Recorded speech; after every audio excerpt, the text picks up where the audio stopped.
అందరికీ నమస్తే. అందరు బాగున్నారా? సండే కదా, ఇవాళ మీ ఇంట్లో స్పెషల్ ఏందో నాకు కామెంట్ బాక్స్ లో కామెంట్ చేయరబా. ఫస్ట్ అయితే ప్లీజ్ ఈ వీడియోకి ఒక లైక్ కొట్టురి, సబ్స్క్రైబ్ చేసుకోరి. కట్టెల పొయ్యి మీద అయితే చికెన్ కర్రీ చేయడానికి అయితే నూనె పోసేసి ఉల్లిగడ్డలు మంచిగా ఫ్రై అయిపోయిన తర్వాత ఒక గుప్పెడంతా మెంతం కూర వేసేసుకొని మంచిగా ఒక 10 minutes ఫ్రై చేసినాక పసుపు కూడా వేసేసుకొని చూపిస్తున్న విధంగా మంచిగా ఫ్రై చేసుకోవాలి. అల్లం వెల్లుల్లి పేస్ట్ అప్పటిదప్పుడు దంచింది వేసుకోరబా.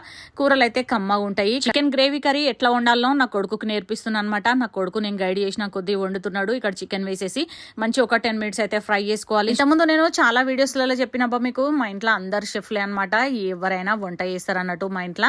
ఇంకా నేను ఈరోజు గైడ్ చేసిన కొద్దీ నా కొడుకు ఎందుకు వండుతుందంటే, నేను వండే గ్రేవీ కర్రీ ఆయనకు నచ్చిందంట, ఎట్లా వండాలనో ప్రాసెస్ చూస్తా అని నేను చెప్పిన కొద్దీ అన్ని చేసినమాట. చికెన్ ఫ్రై అయిన తర్వాత టమాటా ముక్కలు కూడా వేసుకొని ఫ్రై చేసిన తర్వాత గరం మసాలా, ఉప్పు, కారము అన్నీ వేసుకొని ఇట్లా చూపిస్తున్న విధంగా కొబ్బరి కాజు పేస్ట్ చేసి వేసుకోవాలబా.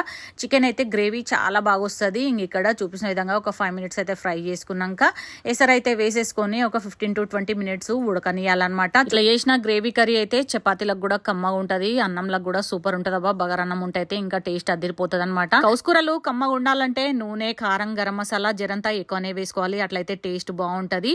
ఇక చికెన్ గ్రేవీ కర్రీ అయితే రెడీ అయిపోయింది. చికెన్ గ్రేవీ కర్రీలా కొంచెం కొత్తిమీర అయితే ఎక్కువనే వేసుకోరి, టేస్ట్ అయితే అదిరిపోయింది. చికెన్ గ్రేవీ కర్రీకి కాంబినేషన్ గా అలసంద వడలు అట్లనే పూరీలు అయితే చేసిన నేను. ఈ వీడియో నచ్చితే ఒక లైక్ కొట్టురి, సబ్స్క్రైబ్ చేసుకోరి. Thanks for watching. బాయ్.